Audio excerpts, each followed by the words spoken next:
دیکھو یہ مسئلہ بہت اہم ہے, لوگ بہت پوچھتے ہیں, پہلے بھی ریکارڈ کرا چکا ہوں.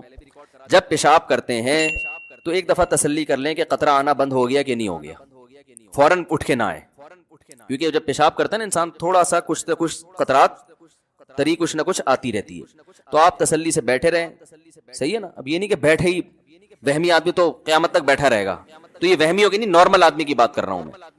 تو تھوڑی دیر ہر انسان کو کچھ نہ کچھ تراوٹ آتی رہتی. تو جب تسلی ہو گئی کہ بھئی اب قطرہ آنا بند ہو گیا ہے, پانی ڈالیں اور پتلی گلی سے نکل لیں. نکلنے کے بعد اب محسوس پہ توجہ, کیونکہ آپ جتنا محسوس کریں گے اتنا زیادہ محسوس قیامت تک ہوتا رہے گا. مر جائیں گے جب آپ کو غسل دیا جا رہا ہوگا, آپ اٹھ کے سامنے والے کو تھپڑ ماریں گے, بولیں گے مجھے ابھی بھی محسوس ہو رہا ہے, تو نے مجھے ابھی غسل کیوں دیا, پہلے استنجا تو کرا دیتا صحیح طریقے سے. حقیقت بتا رہا ہوں میں. اب یہ وہمیوں کے فون سن سن کے پاگل ہو جاتا ہے انسان. تو ایک دفعہ تسلی ہو گئی, اب آپ آرام سے باہر آئیں, وضو کریں, نماز پڑھیں, اس کی طرف توجہ دے ہی نہیں کہ قطرہ نکل رہا ہے کہ نہیں نکل رہا. ہاں صرف محسوس نہیں, یقین ہو گیا کہ قطرہ نکل گیا ہے. اتنا یقین ہو گیا کہ آپ قسم اٹھا کے کہہ سکیں اللہ کی قسم پیشاب کا قطرہ اب نکل چکا ہے, تو آپ کا وضو ٹوٹے گا. بات آ رہی ہے سمجھ میں؟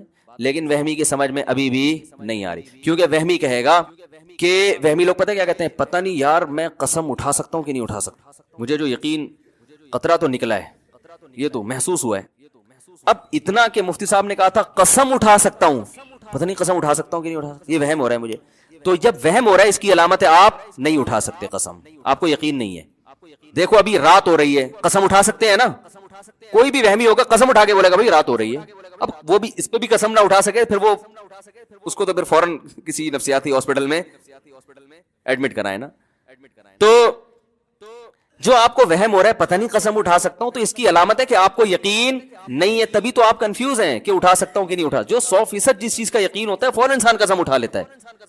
تو اگر کنفیوز ہے کہ پتہ نہیں اٹھا سکتا ہوں کہ نہیں اٹھا سکتا, تو اس کا مطلب ہے آپ قسم نہیں اٹھا سکتے. حدیث کے مطابق آپ کا وضو باقی ہے. اب آپ جا کے بلا وجہ شلواریں چیک کر کے اپنا ٹائم ضائع کرتے رہو اور وسوسے میں آتے رہو, تو وہی بات ہے کہ یہ آپ کی اپنی ٹینشن ہے, یہ ٹینشن شریعت نے آپ کو نہیں دی ہے. شریعت کا حکم یہ ہے کہ ایک دفعہ جب یقین ہو گیا کہ قطرے آنا بند ہو گئے ہیں, تو اب جب تک 100% یقین نہیں ہوگا قطرے نکلنے کا, اس وقت تک آپ کا وضو برقرار رہے گا. اب وہمی ایک اور مسئلے کا شکار ہوتا ہے. وہمی کہتا ہے ٹھیک ہے مجھے یقین نہیں ہے کہ قطرہ نکلا ہے, لیکن پاسبل تو ہے کہ نکل گیا ہوں. سمجھ رہے ہیں یہ وہمیوں کو. اگر بالفرض نکل گیا ہوا تو وضو تو ٹوٹ گیا, پھر نماز تو نہیں ہوئی. اس کا جواب یہ ہے کہ بھائی جب شریعت نے کہہ دیا کہ جب تک 100% یقین نہیں ہے تو وضو باقی ہے, تو اس کا مطلب ہے کہ بالفرض اگر نکل بھی گیا ہو تو بھی وضو باقی ہے. سمجھ میں آ رہی ہے بات؟ کیونکہ جب ایک دفعہ پیشاب کر لیا اور آپ کو اب یقین ہو گیا کہ اب قطرات نہیں آ رہے, آپ استنجا کر کے باہر آ گئے, اب شریعت یہ کہتی ہے کہ اب وضو قطرہ نکلنے سے یا نہ نکلنے سے نہیں ٹوٹے گا. اب جب تک نکلنے کا یقین نہیں ہوگا نہیں ٹوٹے گا, جب نکلنے کا یقین ہوگا تو ٹوٹے گا. اب قطرہ نکلنے سے وضو ٹوٹتا ہی نہیں ہے, اب قطرہ نکلنے کا یقین ہونے سے ٹوٹے گا وضو. بات آ رہی ہے سمجھ میں؟ لیکن وہمیوں کی سمجھ میں پھر بھی نہیں آئے گا. وہ پتہ ہے ایک اور حملہ کرے گا شیطان. شیطان یہ کہے گا کہ دیکھو بھائی اصل میں جو حکم تھا نا وہ تو قطرہ نکلنے سے, پہلی دفعہ تو جب پیشاب کیا تو قطرہ نکلا تو وضو ٹوٹا نا.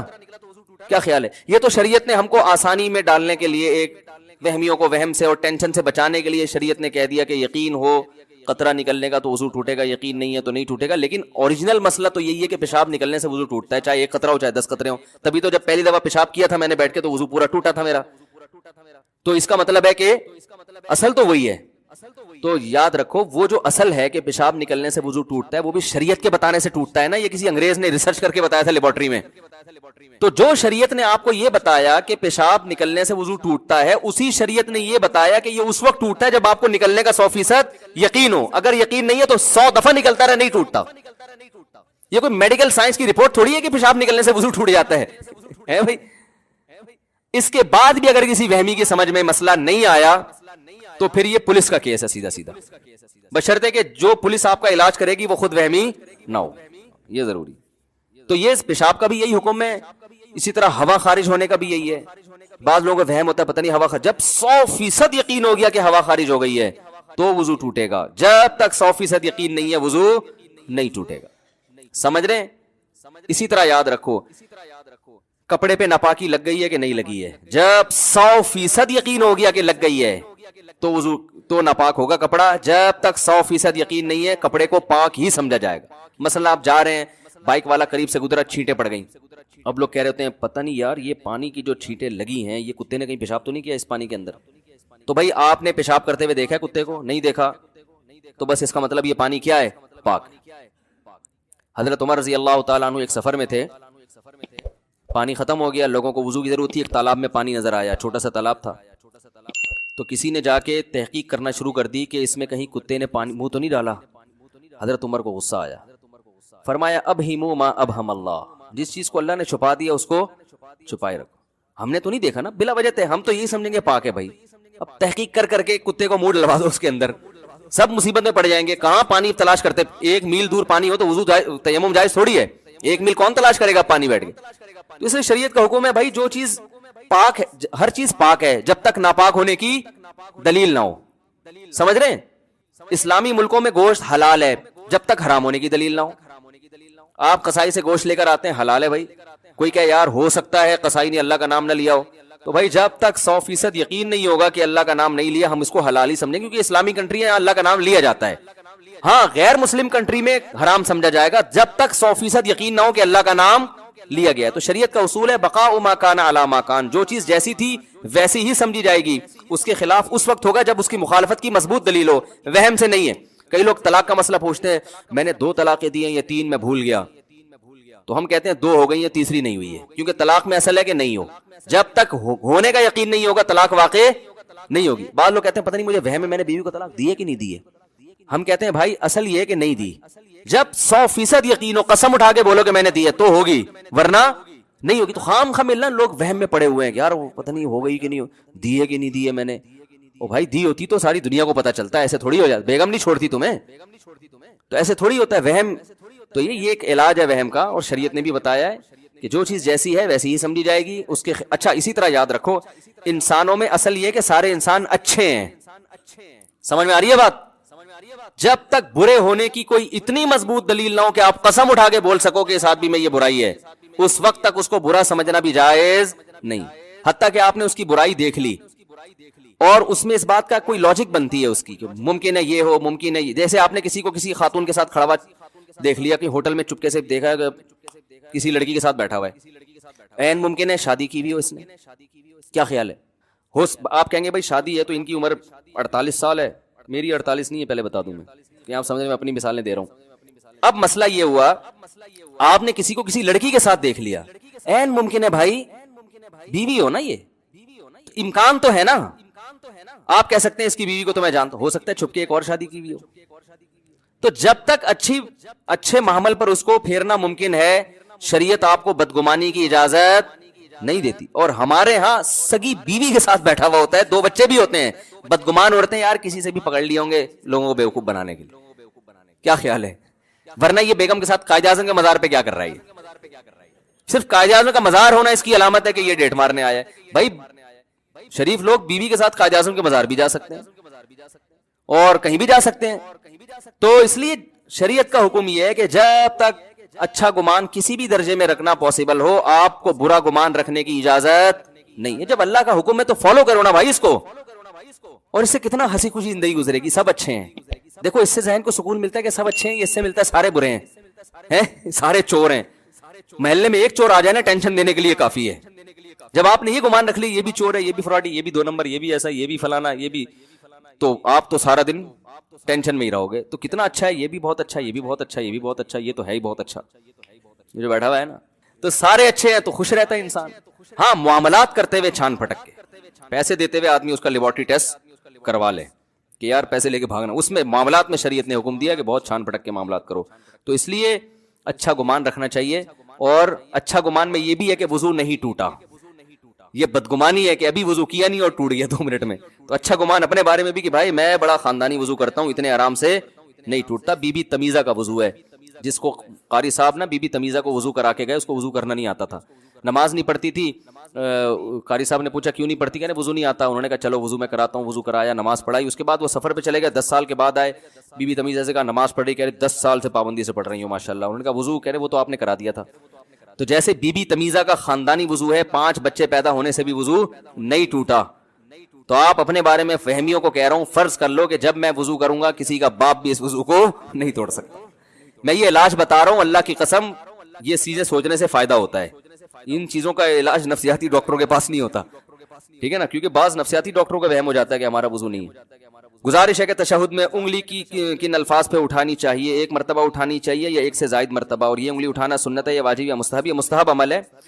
کلمہ توحید پر انگلی اٹھانے کا حدیث میں تذکرہ ہے, اشہد ان لا الہ الا اللہ. وہ ہمارے جو مشہور انجینئر صاحب ہیں انہوں نے دعویٰ کیا کہ کسی حدیث میں نہیں ہے کہ لا الہ پہ انگلی اٹھائی جائے, الا اللہ پہ گرائی جائے. تو وہ جب میں نے ارادہ کیا تھا نا کہ سامنے فیس ٹو فیس بات ہوگی, تو میں وہ حدیث کا بھی حوالہ انشاءاللہ پیش کروں گا کہ آپ کہہ رہے تھے نا کوئی صحیح حدیث ہے نہ کوئی ضعیف. دعوے کر کے نا, تو دعوے کرنے ہی نہیں چاہیے انسان کو, اتنے جب کیے ہیں تو پھر ان کو جب فیس تو کرو نا ان دعووں کو. تو میں کہہ رہا ہوں کہ میں بیٹھ کے آپ کو حوالہ بتاؤں گا, تو میں یہ ویڈیو نہیں بنا سکتا یہاں بیٹھ کے, کیونکہ ویڈیو پھر وہ گڑبڑ ہو جاتی ہے, وہ گھما دیں گے بات کو. تو اس لیے ہم کہتے ہیں کہ بھائی ہے, ٹھیک ہے نا. ایسے اور بہت سارے ہیں, کبھی وہ کیا ہے کہ کب تک چھپو گے پیڑوں کی آڑ میں, کبھی تو ملو گے لنڈا بازار میں. شاعر نے کہا ہے کہ لنڈا بازار ایک ایسی جگہ ہے جہاں اچھے اچھے ڈیفینس کے لوگ بھی آتے ہیں. وہ پھر دھو دھلا کے نا ایسے کہتے ہیں ہم نے جناب یہ برانڈ ہے, جو ہم نے برانڈ ہے بہت اچھی, ہم نے خریدی ہے. تو اس لیے شاعر نے کہا کب تک چھپو گے پیڑوں کی آڑ میں, اپنی محبوبہ سے کہہ رہے ہیں کبھی تو ملو گے لنڈا بازار میں. تو بھائی کبھی آپ ملے تو ہم انشاءاللہ وہ حدیث رکھ دیں گے جس میں لا الہ پہ انگلی اٹھانا, یعنی کلمہ توحید پہ انگلی اٹھانے کا ذکر ہے. اچھا میرے بھائی, کیا رقیہ کا صحیح طریقہ, صحیح آیتیں؟ یہ بڑا لمبا سوال ہے, اس کا خلاصہ بتا دیتا ہوں. رقیہ دم کرنے کو کہتے ہیں, تو سورہ فاتحہ کر کے بھی رقیہ کیا جا سکتا ہے, آیت الکرسی بھی رقیہ ہے, اور سورہ بقرہ کی آخری آیتیں, کسی پہ جن ہونا یا جادو نظر وزر, تو یہ آیتیں پڑھنے سے فائدہ ہوتا ہے, سمجھ رہے ہیں. اور نظر کی جو سب سے بہترین دعا ہے اعوذ بکلمات اللہ التامہ من کل شیطان وہامہ ومن کل عین لامہ, سمجھ رہے ہیں. مفتی صاحب آپ کے بال بہت اچھے ہو گئے ہیں, کیا راز ہے؟ میرے بال بہت گر رہے ہیں, سامنے سے خالی ہو گئے ہیں, کوئی حل بتائیں. بال جو ہے نا یہ موروثی ہوتے ہیں, یاد رکھو, قدرت کی طرف سے ہوتے ہیں, ابا دادا سے چلتے آ رہے ہوتے ہیں. میرے داڑھی کے بال جھاڑ بھجکڑ ہیں, اور بہت سے بال میرے داڑھی کے سفید بھی ہو گئے, سر کے بال سفید نہیں ہوئے, بالکل کالے ہیں. تو یہ باپ دادا سے, میرے ابا کے بال بھی سر کے بہت خاندانی بال تھے. تو یہ قدرتی چیزیں ہوتی ہیں, یہ زیادہ چینج نہیں ہو سکتی, تھوڑی بہت ان میں ادائیں ہو سکتا ہے, زیادہ نہیں ہو سکتی. باقی میرے تو بالکل ایئرپورٹ تھا, کالے تو اب بھی ہے, پہلے بھی تھے. وہ ایئرپورٹ کیسے ختم ہوا, اس پہ گھاس کیسے ہوگی, یہ ایک راز ہے جو کبھی چھاؤں میں ملے تو انشاءاللہ, اس میں بہت قربانیاں دی گئی ہیں اس کے لیے. ہل چلے ہیں, ٹریکٹر, کھاد ڈلی ہے اس میں, اور بڑی فصلیں اگائی گئی ہیں اس میں باقاعدہ, پودے لگے ہیں, سمجھ رہے ہیں نا. پھر اس کے چھڑکاؤ ہوا ہے, بہت اس میں محنت ہوئی ہے بھائی, تب جا کے یہ لہلہاتی فصلیں. اور یہ ہر ایک کے کامیاب بھی نہیں ہے. یہ ٹریکٹر جو چلتا ہے نا, اس کے لیے پہلے سے کچھ تھوڑا سا یعنی صلاحیت بھی ہونی چاہیے بال اگنے کی. صحابہ کچھ سنتوں کو بڑے اہتمام سے پڑھتے تھے, اور کچھ سنتوں کو زیادہ اہتمام نہیں کیا کرتے تھے. بعض لوگوں نے سنت مؤکدہ ہی کا انکار کر دیا, یہ بھی جہالت ہے کہ بس 5 نمازیں فرض ہیں, سنت مؤکدہ کی کوئی حیثیت نہیں ہے. ایسے لوگوں سے الزامی دلیل سے بات کیا کریں. کوئی یہ کہتا ہے نا کہ سنت مؤکدہ سرے سے ہے ہی نہیں, اور وہ حدیث پیش کرتے ہیں کہ نبی صلی اللہ علیہ وسلم کے دور میں ایک صحابی نے کہا میں صرف 5 نمازیں پڑھوں گا, اور چند باتیں کی آپ نے فرمایا جس نے جنتی کو دیکھنا ہو تو اس کو دیکھ لے. تو اس نے کہا کہ بھائی ان لوگوں نے, وہ اسکالرز کہتے ہیں کہ اس میں سنت مؤکدہ تو کہیں ہے ہی نہیں, صرف 5 نمازیں ہیں. تو ان لوگوں سے ہمارا سوال یہ ہے کہ اگر کوئی فجر کی بھی 2 سنتیں چھوڑ دے ساری زندگی تو کیا کوئی حرج ہے؟ ان صحابی نے تو فجر کی سنتوں کا بھی ذکر نہیں کیا. اگر کوئی ساری زندگی وتر نہ پڑھے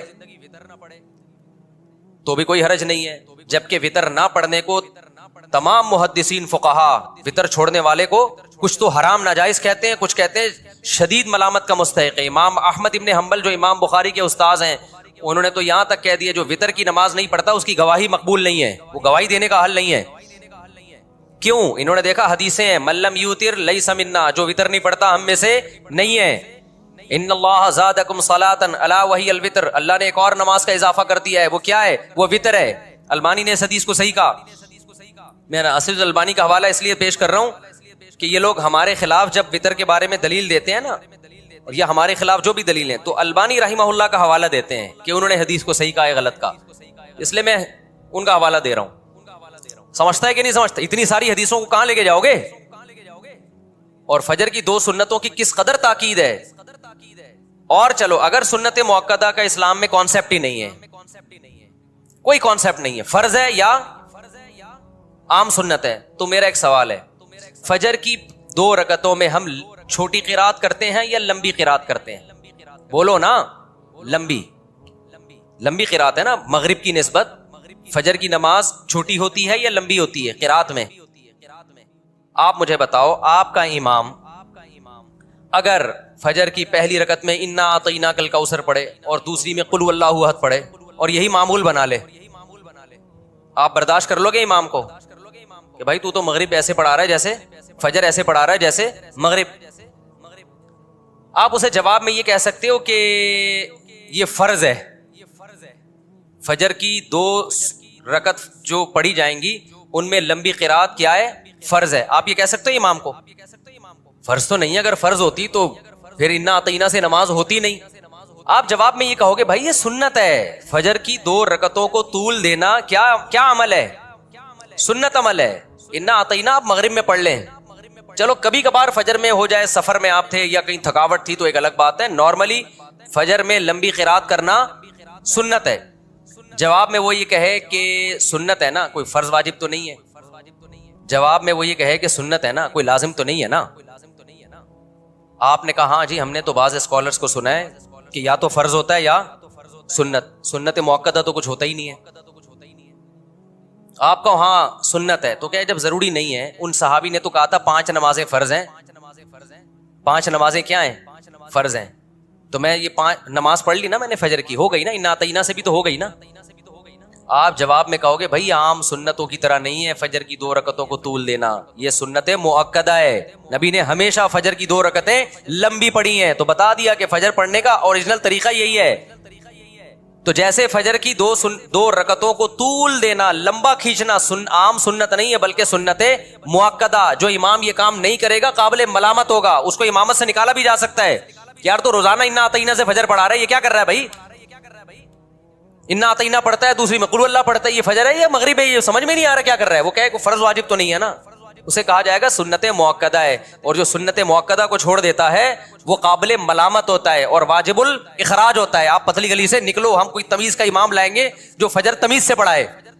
تو اسی طرح جیسے نماز کے اندر کی کچھ سنتیں عام سنتیں، کچھ سنتیں مؤکدہ ہیں، ایسے ہی نماز کے باہر کی بھی سنتوں میں کچھ عام ہوتی ہیں، کچھ سنتیں مؤکدہ ہوتی ہیں. تو فجر کی جو 2 فرض ہیں، اب میں ایک اور مثال آپ کو دیتا ہوں. فجر کے 2 فرض امام آ کے پڑھاتا ہے، اس سے پہلے نہ گھر میں سنتیں پڑھتا ہے نہ مسجد میں آ کے پڑھتا ہے. ڈائریکٹ گھر سے آیا مصلی پہ کھڑا ہو گیا نا. آپ نے 1 مہینہ دیکھا یار امام صاحب سنتیں نہیں پڑھتے، آپ نے کہا گھر پہ پڑھتے ہوں گے، زیادہ نیک ہیں یہ، گھر پہ پڑھ کے آتے ہوں گے. آپ نے پوچھ لیا امام صاحب ماشاءاللہ بڑی خوشی ہوئی، آپ فجر کی 2 سنتیں ہمیشہ گھر پہ پڑھتے ہیں ماشاءاللہ. وہ امام نے کہا نہیں میں گھر پہ نہیں پڑھتا، آپ کو غلط فہمی ہوئی ہے. آپ کہیں گے پھر مسجد میں تو نظر نہیں آئے. تو نے کہا میں پڑھتا ہی نہیں ہوں، کیونکہ ہم نے فلاں کا بیان سنا ہے، اس میں کہ 5 نمازیں فرض ہیں، سنتیں. بولو پڑھ لو نہیں پڑھو نہیں پڑھو. پوری دنیا میں کہیں بھی چلے جاؤ نا، کوئی بھی ایسے امام کو چھوڑے گا نہیں. کہا جائے گا یہ جو 2 فرض کے ساتھ پچھلی 2 سنتیں ہیں، یہ تمام سنتوں میں سب سے زیادہ مؤکد سنتیں ہیں. تبھی بعض ائمہ کی رائے تو یہ ہے کہ اگر جماعت کھڑی بھی ہو جائے تو آپ مسجد کے باہر 2 سنتیں پڑھ لیں، بشرطے کہ آپ کو جماعت میں شامل ہونے کا یقین ہو. بعض حضرات کی یہ بھی رائے ہے ان کی تاکید کی وجہ سے، اور بعض صحابہ سے ثابت ہے کہ چھوڑتے نہیں تھے کسی قیمت پہ. تو بس چند ایک حدیث یہاں سے ملی، ایک وہاں سے ملی، اٹھا کے پورے کلپ بنا کے لوگ کیا کر رہے ہیں؟ ڈال رہے ہیں. ضلوا واضلوا، حدیث میں جو آتا ہے نا کہ قرب قیامت میں ایسے لوگ ہوں گے جو خود بھی گمراہ ہوں گے اور دوسروں کو بھی گمراہ کریں گے. تو سنت مؤکدہ کا لفظ ہمیں قرآن و سنت میں نہیں ملے گا، یہ ایک ٹرم ہے، لیکن سنت مؤکدہ ملے گی، یہ لفظ نہیں ملے گا. صحابہ کے دور میں یہ اصطلاحات نہیں تھیں، بعد میں فقہائے کرام نے، علماء نے عوام میں آسانی پیدا کرنے کے لیے کہ ہر عبادت کو اس کا مقام دیا جائے، تو اس کے لیے اصطلاحات ایجاد کی ہیں۔ نبی کے دور میں تو فرض بھی اس معنی میں نہیں تھا جس میں ہم فرض کہتے ہیں، سنت کو بھی فرض کہا گیا ہے اور فرض کو سنت کہا گیا ہے۔ نبی نے فرمایا من اعرض عن سنتی فلیس منی، جو میری سنت سے اعراض کرتا ہے وہ مجھ سے نہیں ہے۔ تو اس سے سنت تھوڑی مراد ہے، اس سے فرض مراد ہے، کیونکہ سنت کا لفظی ترجمہ ہے طریقہ۔ نبی نے فرمایا جو میرے طریقے سے ہٹے گا وہ مجھ سے نہیں ہے۔ ایک صاحب مجھے کہنے لگے مزہ ہی نہیں آ رہا نماز میں، مزہ ہی نہیں آ رہا۔ میں نے کہا اچھا تم مجھے بتاؤ، تمہارا باس تمہیں کوئی کام کہتا ہے کہ یہ چیک جا کے نا بینک سے کیش کرا کے لے آ، آپ کہتے ہو یار مزہ ہی نہیں آ رہا، بھائی ویڈیو نہیں بنائے لکھا ہوا ہے نا، آپ کہتے ہو یار مزہ ہی نہیں آ رہا۔ میں گیا، وہ فیلنگ ہی نہیں ہو رہی کہ باس کی خدمت کر رہا ہوں، وہ ثواب مل رہا ہے یا پیسے ملیں گے تنخواہ، وہ فیلنگز ہی پیدا نہیں ہو رہی۔ اب آپ گئے اور چیک کے بغیر واپس آ گئے۔ سر وہ اصل میں ایکچولی جو موٹیویشن چاہیے نا جو کام کرنے کے لیے، وہ موٹیویشن نہیں مل رہی، وہ ایک تھپڑ لگائے گا کھینچ کے، آپ بولے گا تیرے کو جو کام دیا تھا وہ تو نے کیا کہ نہیں کیا، فیلنگ ویلنگ گئی تیل لینے۔ تو اسی طرح اللہ نے جو ہمارے ذمے کام لگایا ہے نا، وہ کام لگایا نماز پڑھو اور دل لگانے کی کوشش کرو، بس لگے نہ لگے یہ ہمارا مسئلہ نہیں ہے۔ کیونکہ لوگ چھوڑ دیتے ہیں، یار نماز میں کیا فائدہ، دل ہی نہیں لگ رہا، دماغ ادھر ادھر بٹتا ہے، تو یار ایسی نماز کا کیا فائدہ۔ ابے تیرے ذمے خدا نے نماز لگائی ہے، تجھے پڑھنا پڑے گی، اور نماز پڑھ، سلام پھیر، پتلی گلی سے نکل تو فرض پورا کرنا ہے ہم نے ہر صورت میں۔ ان چکروں میں نہ پڑا کرو کہ دل لگ رہا ہے کہ نہیں لگ رہا، سمجھتے ہو؟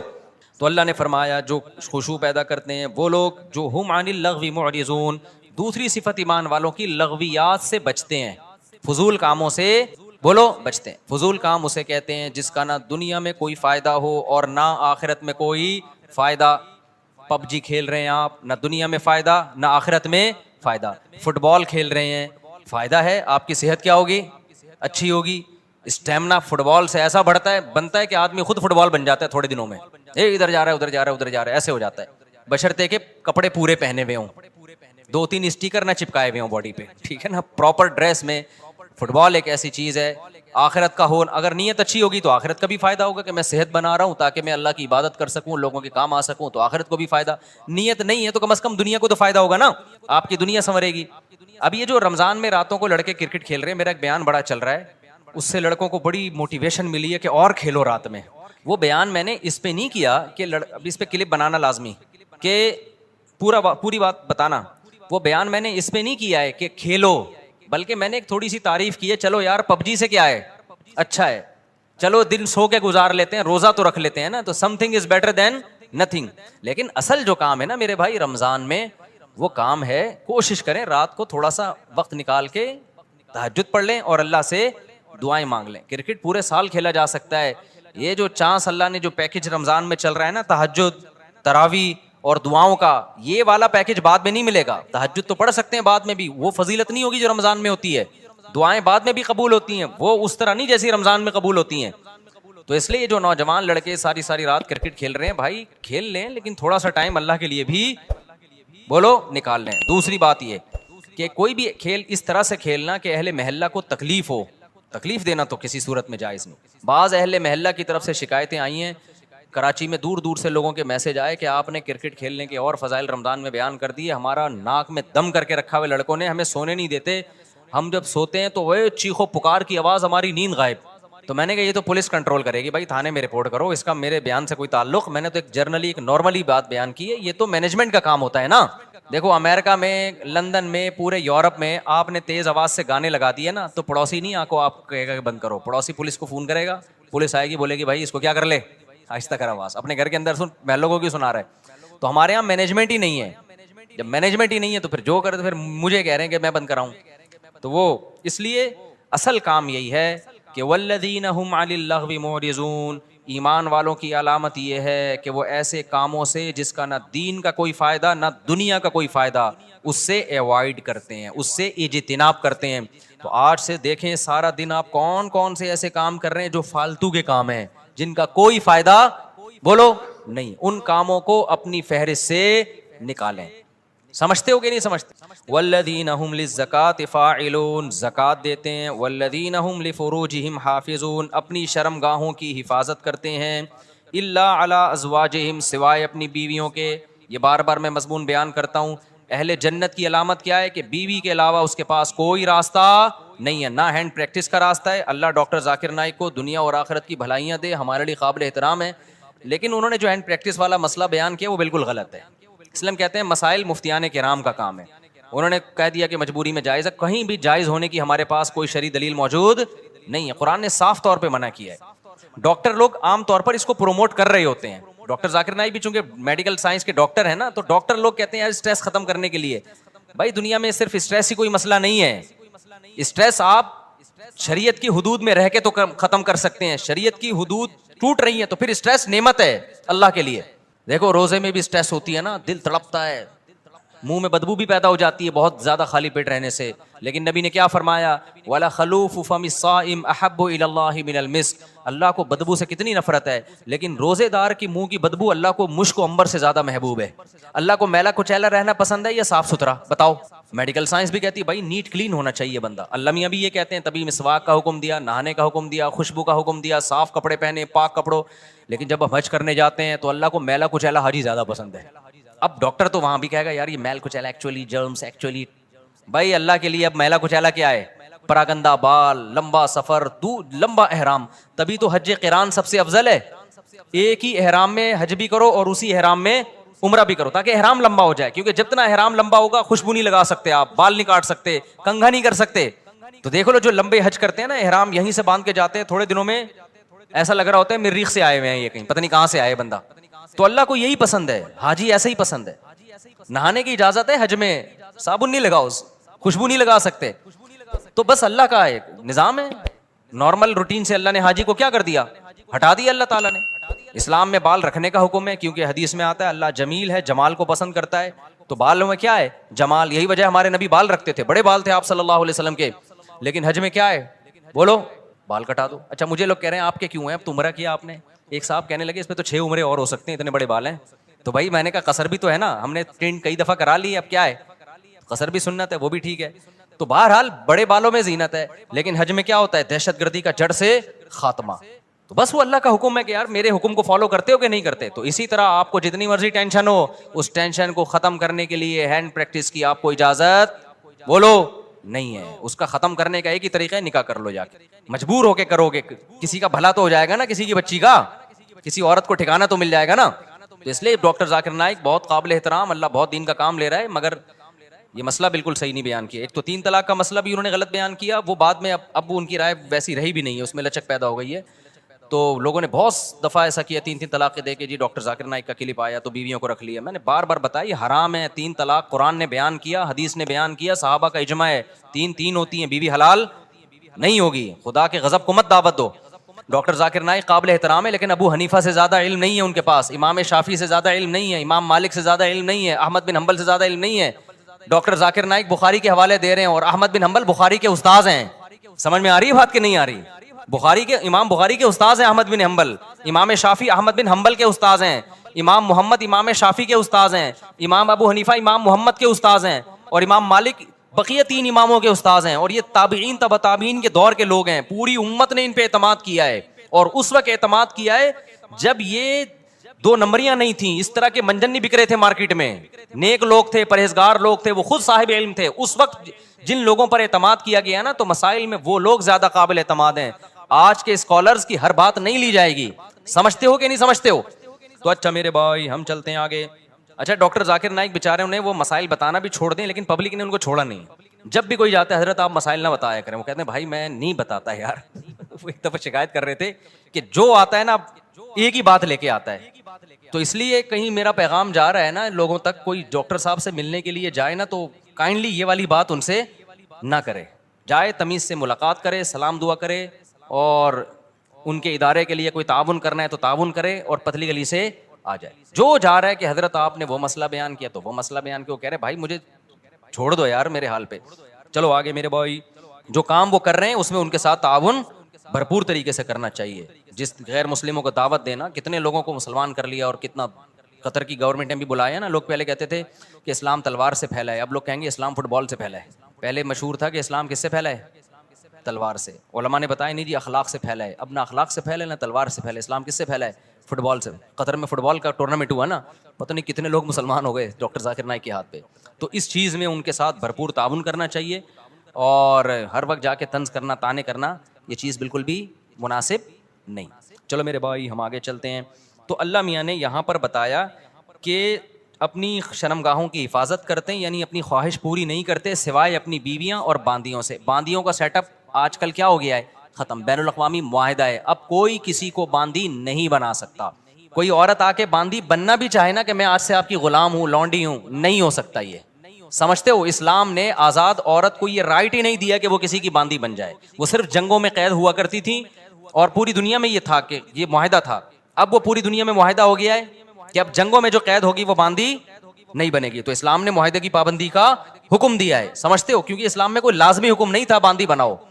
تو اس لیے اب آپ کے پاس ایک ہی آپشن رہ گیا ہے. وہ آپشن کیا رہ گیا ہے؟ بیوی.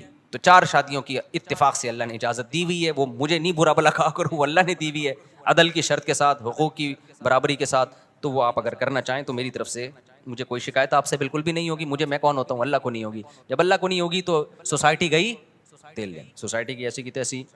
اچھا میرے بھائی ایسی کی تیسی کا وہ بنا لینا. آگے اللہ تعالیٰ فرماتے ہیں والذین هم لاماناتهم وعهدهم راعون. یہ بہت اہم آیت ہے یار, یہ بہت اہم آیت. کاش یہ چیز مسلمانوں میں آ جائے. امانتوں اور معاہدوں کی پابندی, ایگریمنٹ کی بولو پابندی. امانت کا مطلب کوئی بھی عہدہ آپ کو دیا گیا ہے, آپ پہ اعتماد کر کے آپ اس کو ذمہ داری سے پورا کریں.